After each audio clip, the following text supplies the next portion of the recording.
आओ मलकिन, अरे आवाज चला घुमा दे।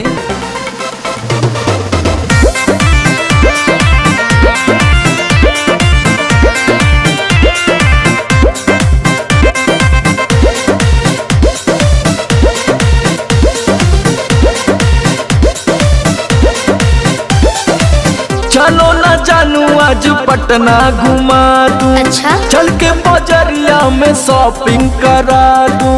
बाबू ना सुनो, क्या बात है? चलो ना जानू आज पटना घुमा दूं।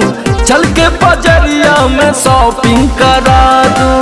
चढ़ब न फेरू सफरिया पिया, काहे?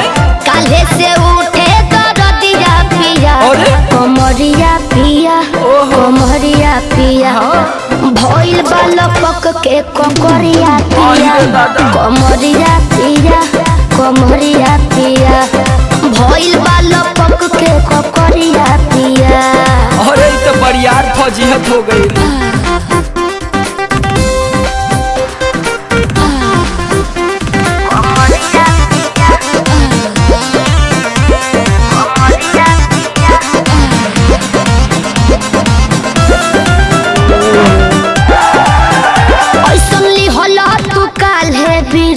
राजा जी लागे भइल बा कमरिया की रेख राजा जी। मुझे नहीं बुझाता बुझाता, सुना नहीं रहबू संभर के गोरी तमनवा चिहुकबे करी। जति जोश में खो देबू होश कमरिया मुरुकबे करी।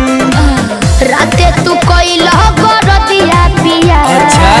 पोरे पोरे हो खता दरदिया पिया। कैसे? कमरिया पिया, अरे। कमरिया पिया, भइल बाल पक के ककरिया पिया। दिखाओ तो। कमरिया पिया, कमरिया पिया, भइल बाल पक के ककरिया पिया।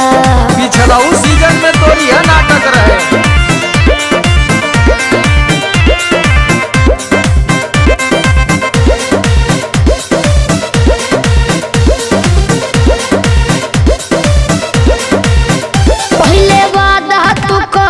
आशीष पिया हो, कौन करब ना अब साजिश पिया हो।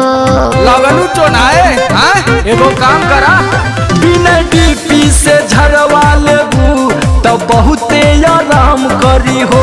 जब दबी है कमर समर दवाई नियन काम करी हो। बुझाइल? ले आवई मदन हरदिया पिया, आग पगली तबे नु जाई सरदिया पिया। हाँ ना? कमरिया पिया, वाह। कमरिया अरे पिया, जिया।